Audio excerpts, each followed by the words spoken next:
광복 69주년 기념주일입니다. 오늘 예배당에 나와 예배드리는 여러분 모두에게 민족에게 베푸신 하나님의 은혜뿐만 아니라 여러분 삶 속에도 하나님께서 인도하시는 하나님의 충만한 인도하심이 함께 하시기를 주님의 이름으로 축원합니다. 오늘 시대마다 어려운 고비마다 하나님이 함께 해주셔서 하나님의 은혜를 체험케 되었습니다. 69년 전에 이 민족의 해방을 우리의 힘으로 이룬 것도 아니요, 또 하나님이 우리의 노력 없이 행하신 것도 아닙니다. 우리 속에 역사하시는, 그리고 많은 신앙인들이 기도하고 노력해왔던 그 모든 것들을 통해서 하나님 우리 민족에게 해방의 감격을 주셨고 자유의 기쁨을 주신 줄로 믿습니다. 그런 하나님의 은혜를 체험한 우리들도 앞으로도 하나님이 인도하실 것을 믿고 끊임없이 하나님의 은혜 속에 살아가는 여러분 모두가 될 수 있기를 주님의 이름으로 축원합니다. 아멘. 시대마다 영웅을 내었는데 우리가 영웅이라고 하면 굉장히 위대한 사람을 생각하게 됩니다. 그러나 이 영웅들을 면면히 살펴보면 그 하나님의 인도하심을 따라 살아같이 본인이 그렇게 크게 영웅이라고 생각한 사람들은 많지 않은 것 같습니다. 이 시대를 이끌어가고 또 하나님의 역사를 이루어갔던 사람들의 모습을 보면 그들의 모습을 우리가 요약해 볼 수 있습니다. 먼저 영웅들은 스스로 고난과 역경을 싫어하지 않고 그것을 감당하며 질고의 삶을 살았다고 하는 공통점이 있습니다. 다음으로는 영웅들은 스스로 영웅이라고 생각하지 않고 할 바를 하며 후세에 영웅이라고 하는 칭호를 붙여주었다는 것입니다. 그러므로 잊혀진 영웅들도 우리의 주변에 많이 있는 것입니다. 그리고 마지막으로는 영웅들은 자신이 가치 있다고 생각하고 또 하나님이 나에게 부여해 주셨다고 하는 사명에 끝까지 목숨을 아끼지 아니하고 죽을 때까지, 죽음의 자리까지 지키려고 노력해 갔던 사람이었다는 것입니다. 그것이 진정한 영웅의 모습입니다.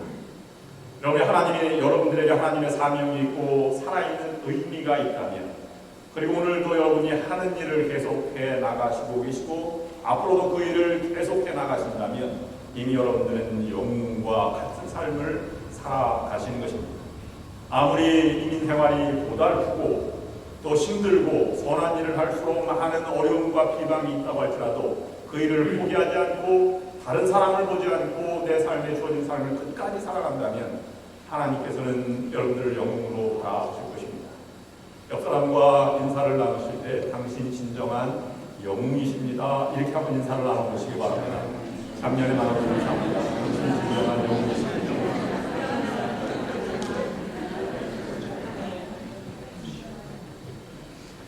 네, 영웅이라고 하는 얘기를 들으니까 약간 좀 서먹하기는 합니다만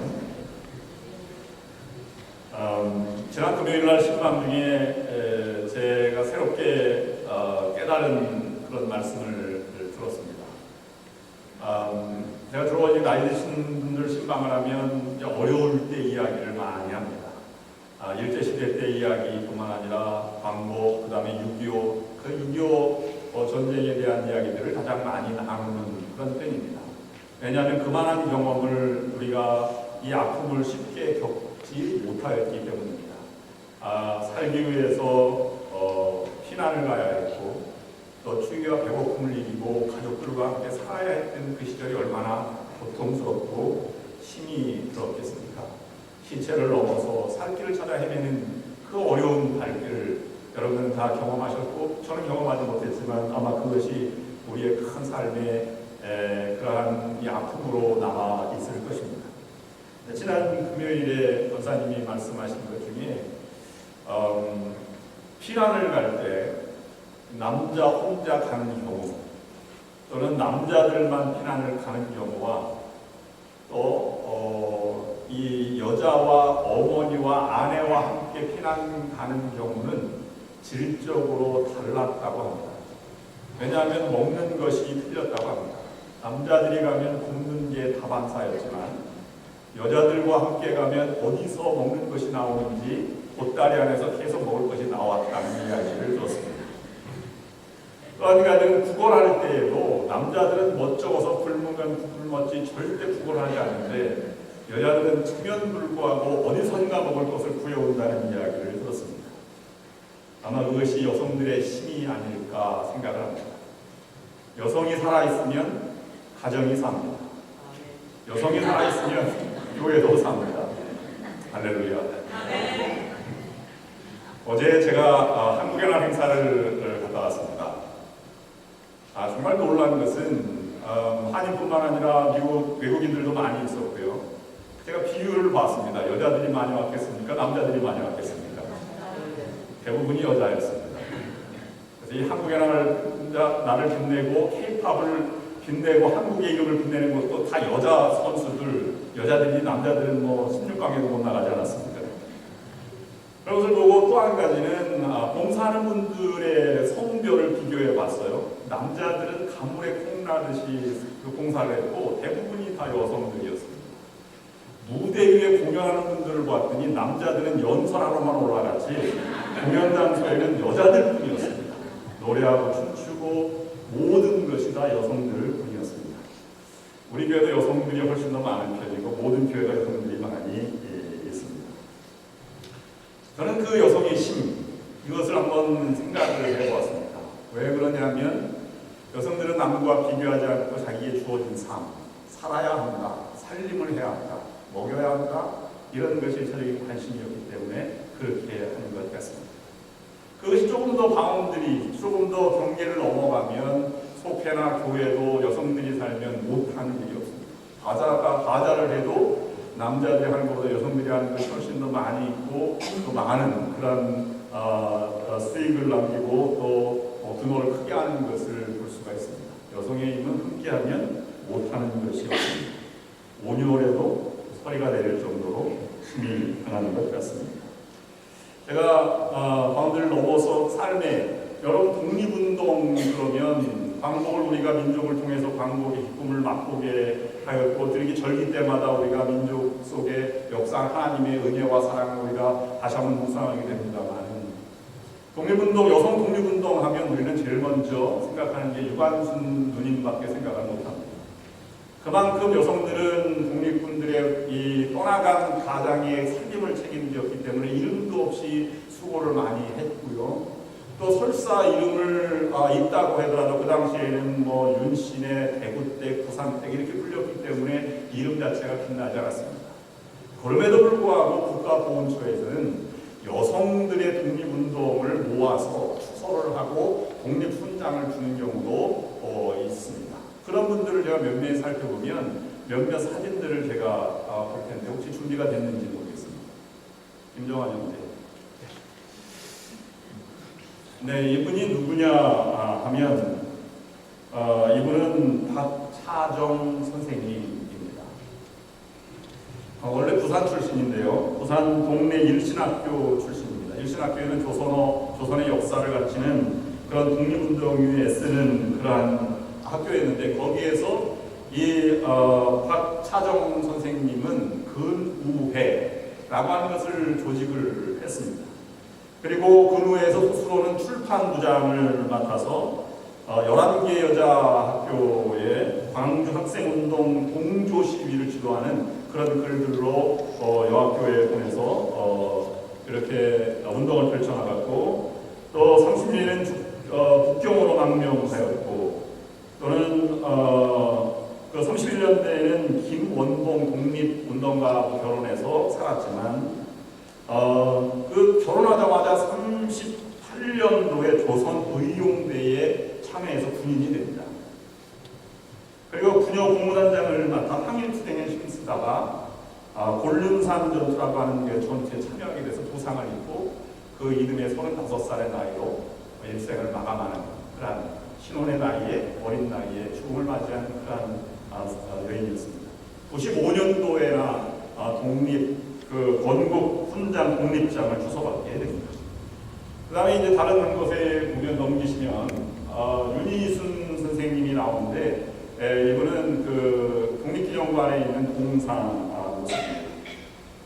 이분은 윤씨 가문에 들어가서 자기 가문의 여성들을 다 모집해서 의병을 최초로 투입한 최초의 의병장이 된 여성입니다. 그 당시에 많은 그런 군자금이 필요했는데 군자금을 위해서 돈을 다 걷어서 355냥을 걷어서 그것을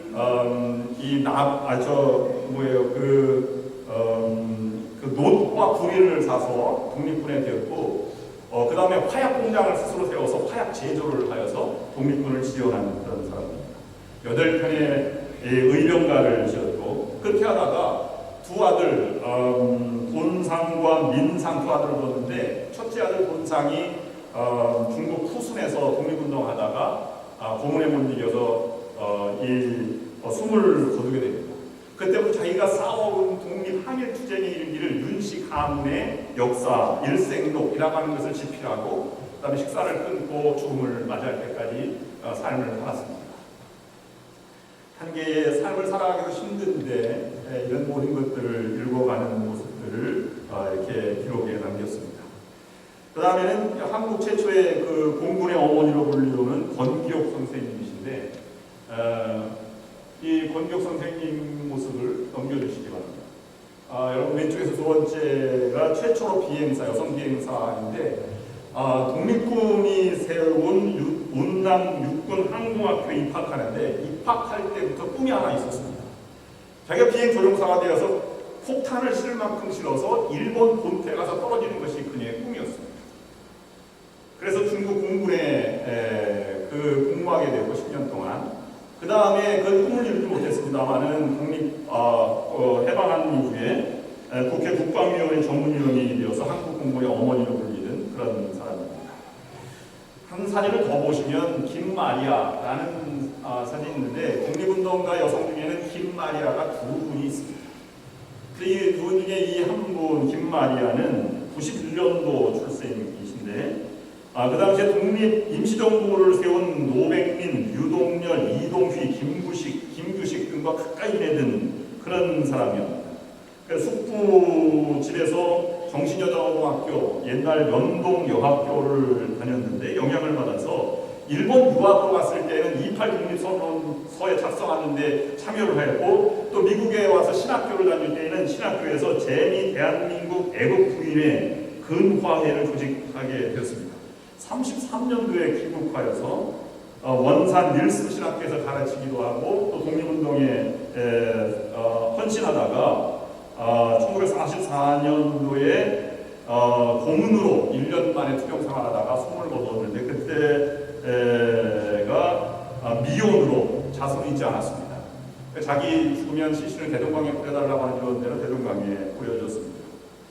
그는 이광수, 소설 이광수가 쓴 누이야의 실제 주인공이기도 하였고 그 다음에 부산 안창호 선생님이 말씀하시기를 김마리아 같은 사람 10사람만 이미 있었다면 대한민국은 이미 독립을 하였다. 그럴 만큼 위대한 지도력을 가진 사람이었고 일본 군인이 고문하다가도 그 인내심에 감동할 정도로 큰 뛰어난 지도력을 가진 사람이었습니다. 62년도에 건국 훈장 독립장을 주서받았고요. 보라매기 공원에 동상이 걸려있는데 한 장을 넘기시면 동상이 이렇게 있습니다. 이 동상 앞에 어록비가 세워져 있는데 이렇게 기록되어 있습니다. 독립이 성취될 때까지는 우리 자신의 다리로 서야 하고 우리 자신의 투지로 싸워야 한다. 이렇게 기록하고 있습니다. 나는 대한민국 독립과 결혼하였다. 또는 조국과 결혼한 동정녀 김마리아 이런 책들도 흔찬되는 주인공이 되기도 했습니다. 제목으로 넘어가 주시기를 바랍니다. 이 모든 여성 독립운동가는 그 중에 일부이지만 수많은 묻혀져 있는 많은 여성들이 있고 그 중에 양반 또는 독립운동가 함께 지내는 분만 이름이 남아있지만 그 배후에는 엄청난 많은 여성들의 도움 없이는 독립운동이 이루어지지 못했을 것입니다. 이들의 공통점이 있습니다. 자기가 주어진 삶에 최선을 다했고 이름도 없고 밑도 없지만 자신이 주어진 삶을 끝까지 포기하지 않았고 그것이 부름의 현장으로 가정이든 아니면 주변이든 부녀회든 어딘지 가서 최선을 다했다고 하는 것, 그 다음에 신앙의 힘으로 견뎌내갔다고 하는 그런 공통점이 있습니다. 그들 사상에는 평등 사상, 또 인류의 사상, 이웃사랑을 내 가정을 넘어서 모든 사람을 넘어서서 사랑을 펼치는 그런 넓은 마음의 소유자들도 어머니 마음 같은 모습이 있었다고 하는 것입니다. 그런 것을 보면 모든 민족주의 아니면 우리가 많이 뒤를 따르는 민족의 영웅들을 보면 다 조국의 뿐만 아니라 조국애를 넘어서 인류 평등 사상, 인류의 사상을 가지고 것을 볼 수가 있습니다. 왜 그러냐면 다른 일제가 믿지만 그들이 살아가는 만큼 우리도 누려와야 한다는 그런 민족 자존 아니면 민족 번영에 대한 꿈이 있었기 때문입니다.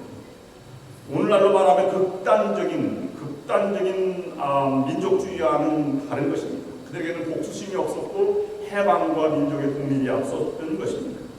나만 생각하는 그런 삶이 다른 것입니다. 어떤 사람은 여성이 더 강한 것을 가지고 있다고 하는 것에 이런 예화를 사용하기도 합니다. 노는 물이 다르다.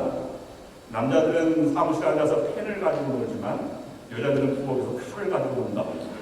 그래서 훨씬 더 강하다. 이런 얘기를 했습니다. 여자들은 흔들리는 갈대라고 말하지만 남자는 그 갈대 위에 앉아있는 고추 잠자리다. 이런 얘기를 합니다. 이런 그 삶을 우리가 한번 다시 본받기를 원합니다. 우리가 진정으로 그리스도인이라면 하나님께서 우리에게 사명을 주십니다. 그 사명을 끝까지 포기하지 않고 걸어가고 그 일을 힘쓰고 최선을 다하는 자에게 하나님께서는 만물을 통일하시는 그리스도의 충만함에 만물을 통일하시는 충만함이 임한다라고 기록하고 있는 것입니다. 그것이 곧 사도 바울이 오늘 본문에서 강조하는 것이요 빌립보 교회에게 보내는 너희에게 선한 일을 시작하신 이가 그리스도의 날까지 이루실 줄 내가 확신하노라. 그 착한 일, 하나님 주신 사명을 최선을 다 감당할 때 하나님께서 그들과 함께 이루어 가시는 계속 쉬지 않고 일하시는 하나님의 역사가 나타날 수 있다는 것입니다. 여러분 주변을 바라보지 마시길 바랍니다. 여러분 어느 어려움이 있고 어느 환경이 힘들고 피난한다고 하더라도 그것에 복수심에 칼을 갈지 마시기 바랍니다. 그것으로 이룰 것은 아무것도 없는 것입니다. 왜곡된 사랑은 이렇게 나타날 수가 있습니다. 2009년 이 미국 포트 후드라고 하는 텍사스 남쪽의 킬린 지역의 미국 최대의 육군 부대가 있는데요. 거기에서 핫산이라고 하는 소령이 총기를 난사해서 13명이 죽사하고 31명이 부상당하는 일이 벌어졌습니다. 어떻게 소령이 그런 지도자급인 소령이 어떻게 그런 범행을 저지를 수가 있겠습니까? 왜곡된 사랑 때문에 그런 것입니다. 여러분 많은 지식이 우리를 유택하게 하지 않습니다. 버지니아 텍에서 31명을 죽인 사람이 누굽니까? 조성이라고 하는 무수한 학생이 그렇게 범행을 저지르지 않았겠습니까? 서울에서는 이러한 특이한 일도 벌어졌습니다. 그 집에 아들이 이 공부를 안 해서 야단을 엄마에게 맞았습니다. 너 나가서 뭐 어떻게 하? 이렇게 야단을 맞고 집을 나왔는데요. 너무 처량해 보였습니다. 그래서 자기가 부엌에 들어가서 엄마가 쓰는 부엌 칼을 들고 나왔습니다. 자기가 죽을까 했는데 학교 끝나고 지나가는 여학생이 너무 웃고 지나가는 게 행복해 보였습니다. 나는 불행한데 저는 왜 행복할까? 그래서 그 여학생 뒤를 따라가 엘리베이터에서 여학생을 칼로 찔러 죽였습니다. 이것이 서울 서대문에서 있었던 일입니다. 여러분 이것이 어떻게 가능합니까? 잘못된 사랑, 복수의 칼, 내게 화살을 돌아오면 이렇게 끔찍한 사건이 벌어질 수도 있습니다. 그러나 그 사랑을 조금 더 넘어서 하나님이 함께 계시고 하나님이 이끌어 가시고 하나님이 주신 사명대로 살아가는 여성들의 삶, 살림의 삶, 하나님의 역사를 우리가 깨닫고 은혜로 살아가는 삶이면 반대가 될 수 있는 것입니다. 나는 힘들어도 가족을 살리겠다고 하는 마음 하나로 살리는 것과 같이 하나님의 위대한 역사, 하나님의 위대한 꿈을 이루어가는 그런 과정이 있는 것입니다. 사도 바울은 에베소서에서 처음 전하기를 우리는 그만큼의 자격이 있는 존재가 아니다. 하나님의 일, 선한 일을 할 만한 자격이 아니다. 그리스도가 살리시지 않으셨으면 우리는 이미 진노의 자식이었다고 고백하고 있는 것입니다. 그만큼 우리는 하나님의 작은 그런 멸망할 수밖에 없는 그런 모습입니다. 그런 우리를 하나님이 살려주셨습니다. 여기 오늘 에베소서 4장 7절부터 10절까지 있는 말씀, 그 말씀에는 하나님의 은혜를 받은 사람이라고 하는 것이 7절의 말씀 나오지만 원래 은혜를 받은 사람은 이런 하나님의 진리를 깨닫는 것이죠. 진리 편에 서는 걸 즐겨하는 것입니다. 그것이 아무리 힘들고 어려워도 그것을 각오하고 떠나고 각오하고 나아가는 것입니다. 그런 모습에 내가 지금 하고 있는 것도 의미 있고 최선을 다하는 모습으로 살아가고 있는 것입니다. 그리고 하늘에서 올리신 이가 이런 표현을 들으면 이 올리셨다고 하는 말의 표현은 다윗이 법궤를 시온산 성소에 앉지 않은 시편 68편에 나와 있는 것을 인용한 말씀입니다. 거기에 하나님이 계시다라고 하는 것인데 올리셨던 그리스도를 올리셨던 그 하나님이 그리스도를 올리셨다면 땅에 보내신 것이 아니냐. 그래서 성육신을 말하고 있고 성육신을 말하는 것 중에서는 너희 죽은 너희를 살리러 오신 하나님의 사역을 너희들이 생각해 보아라. 그 하나님이 예수 그리스도 이 땅에 보내시고 또 살리셔서 하늘로 올리셨다고 하는 것을 보여주고 있는 것입니다. 그리스도 때문에 살아있고 그리스도로 은혜 받은 것을 잊지 말고 살아가라고 하는 것을 가르쳐주고 있는 것입니다. 그러면 그 삶을 우리에게 적용해 보면 우리도 한순간 한순간 살아가는 것이 하나님의 은혜에 보답하는 길이요 또 하나님의 나라를 위해서 복음을 전하며 살아가는 길이 되는 것입니다. 여러분 미국 생활이 만만치 않습니다만은 혹시 미국 생활 하다가 너무 힘들어서 좌절과 지친 적은 없으십니까? 자녀들이 말을 듣지 않는다고 자녀들에게 함부로 대한 적은 없습니까? 의견이 맞지 않는다고 서로 대립된 경우는 없습니까? 그럴지라도 마음의 상처, 복수의 칼, 미움과 원망을 지워주시기를 바랍니다. 내게 하나님의 주신 사명을 최선을 다하면 하나님께서 이루어 가시는 것입니다. 뉴욕에서 있었던 일입니다. 너무 애가 말을 안 듣고 그러니까 평소에 말하는 대로 이 자식, 저 자식 이렇게 나무를 하였습니다. 근데 이제 고등학교를 졸업하고 운전면허를 땄는데 뉴욕이 너무 주차하기 힘들어서 아들 보러 한국에서 온 두 친구가 있는데 그 친구가 나를 태워주고 시내에 한번 돌아가 달라 이렇게 얘기했습니다. 근데 이제 그때 돌아가고 아빠가 옆에 앉아 있는데 아들이 이렇게 점심때가 돼서 물었습니다. 데디 왜 뒤에 앉아있는 저 자식들 런치 어디서 먹어? 이렇게 물어봤다는 것입니다. 여러분 순간순간 말하는 것이 우리의 터전이 되는 것입니다. 그만큼 우리가 눈물을 사귀고 선을 행하면 하나님께서 그 선을 이루어가시는 것입니다. 하나님께서는 그것을 반드시 풍족한 대로 은혜로 역사하셔서 우리 민족에게 해방을 주셨듯이 우리에게 풍족한 은혜를 주시는 분이 하나님이시라고 하는 것입니다. 여러분 세상에서 가장 발달한 의학의 수준은 인체를 실험한 나라가 앞장서게 되었다는 글을 읽었습니다. 독일이 나치 수용소에서 인체를 실험한 것 때문에 의학이 발달했다. 일본이 7.31 부대를 운영하면서 그것이 실험했기 때문에 발달하였다. 이런 얘기들도 우리가 쉽지 않게 듣습니다. 기술을 조금 잘못 사용하면 그만큼 위험해지는 것이 바로 그것입니다. 전문적인 기술에 의해서 교육받은 자가 가스실을 운영했습니다. 그것이 유대인 학살로 진행되게 되었습니다. 사실은 유대인 학살이 독일 유대인 학살이 유대인 학살을 배기소된 것이 아닙니다. 그 이전에 집시라고 하는 부족들이 유럽의 각국으로 2,000만 명이 떠돌아다니는 집시들이 있었는데 집시들이 각 나라마다 골칫거리였습니다. 그들은 주민 등록이 없어서 교육도 받지 못하고 의료를 받지 못했습니다. 아이들을 많이 낳고 시설은 열악했습니다. 그래서 사는 곳에 가두기도 하고 이렇게 했는데 최초로 추방령을 내린 스페인이라든지 아니면 집시는 죽여도 죄가 되지 않는다라고 법령을 공포하는 것이 독일이었습니다. 그래서 집시 살해법이라고 하는 것도 제정이 되었습니다. 그 잔재가 남아서 사람을 멸시하는 그런 분위기가 남아서 유대인 학살이라고 하는 것과 이어지게 되는 것이 이 독일에 남아있는 그러한 학살의 현장의 법들입니다. 독일 하임 기너트라고 하는 사람이 이렇게 교장으로 있으면서 이렇게 편지를 썼습니다. 죽음의 수용소에서 저는 살아남은 생존자 가운데 한 사람입니다. 나는 인간으로서 할 수 있는 가장 끔찍한 일을 그곳에서 보았습니다. 전문적인 기술을 습득한 공학벌에 의해서 만들어진 가스실을 경험하였습니다. 거기서 죽어갔던 어린아이들, 또 살해된 유아들, 또 화장되어버린 여인들과 전범이들. 나는 교육에 대한 크나큰 회의를 갖습니다. 선생님들 제발 교육하기를 삶을 살아가는 교육이 아니라 삶을 잘 인도하는 그리고 진정한 삶의 의미를 가르치는 그런 교육을 펼쳐 주십시오. 그것이 아니면 어떻게 우리가 미래를 준비할 수 있겠습니까? 라고 기록했습니다.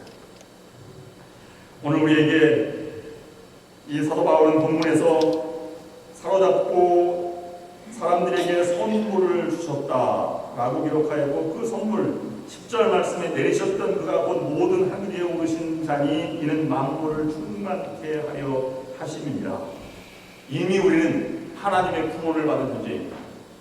그리고 새로운 피조물이 되었습니다. 이전 상태로는 불가능하지만 이제부터는 하나님의 은혜로 구원받은 우리들은 선한 일을 시작할 수 있게 된 것입니다. 그것이 우리와 함께 일하는 하나님의 모습입니다. 하나님께서는 우리가 구원받기까지 수많은 한 번도 포기하지 않고, 우리는 하나님을 잊은 적이 있지만 하나님은 우리를 잊은 적이 한 번도 없을 만큼 우리를 찾아오셨고, 우리를 위해서 그리스도를 보내주셨고, 아낌없이 그리스도를 내어주셨습니다. 이 큰 은혜를 받은 우리들이 바로 구원받은 우리들입니다. 그러므로 구원받은 우리는 두려워하거나 근심하지 않습니다. 세상이 날로 악해져가고 인간이 갈수록 연약해져도 우리는 이제 절망하거나 좌절하지 않습니다. 죄의 사슬을 끊으신 하나님의 능력이 우리와 함께 계시기 때문입니다. 두려움과 악함과 먹구름처럼 그런 악함의 모습이 먹구름처럼 몰려와도 이제는 도망치지 않습니다. 하나님이 나에게 분부하신 사명을 그저 최선을 다해 해나갈 뿐입니다. 우리는 우리를 위하여 일하시는 하나님의 도우심을 이미 확인했기 때문입니다. 예레미야 입을 통해서 하나님께서 말씀하셨습니다. 내가 기쁨으로 그들에게 복을 주되 정령이 나의 마음과 정신을 다하여 그들을 이 땅에 심으리라. 마음과 정성을 다하여 일하시는데 우리가 무엇이 문제가 되겠습니까? 하나님의 때가 되면 풍성케 이루실 것입니다. 하나님께서 우리를 원하시는데 그 누가 우리의 대적이 될 수 있겠습니까? 아버지 하나님의 뜻에 순종하고자 이 땅에 오셨다가 죄의 권세를 정복하시고 승천하신 예수님께서 지금 하나님 우편에서 우리를 위하여 중보 기도하고 계신데 우리가 무슨 부족함을 느끼고 있겠습니까? 돌아가는 세상의 모습과 들려오는 소식들이 아무리 악하고 두렵고 걱정되는 것이라 하더라도 우리는 결코 두려워하지 말고 우리의 길을 걸어가야만 합니다. 우리 모두는 너희 속에 착한 일을 시작하신 이가 예수 그리스도의 날까지 이루실 줄을 우리가 확신하노라. 이 바울의 고백이 우리의 삶의 고백이 되어야 할 것입니다. 사도 바울의 고백한 이 고백이 오늘 예배드리는 광복절 기념지를 지키는 상하한국인연합감리교회 모든 성도 여러분들의 고백이 되시기를 주님의 이름으로 축원합니다. 기도하시겠습니다. 하나님, 죽어있던 우리를 주님께서 살려 주셨습니다. 그 은혜를 갚기에도 이 인생 다해도 부족할 뿐인데 하나님, 그 은혜를 갚으며 살아갈 수 있도록 인도하여 주시옵소서. 원망과 시비를 버리고 또 저주와 복수를 버리고 하나님이 주어진 삶을 최선을 다해 살아감으로 우리 안에 역사하시는 하나님의 일하심을 체험하고 충만한 은혜를 저희들이 체험하며 살아갈 수 있도록 인도하여 주시옵소서. 예수 그리스도의 이름으로 간절히 기도드리옵나이다. 아멘.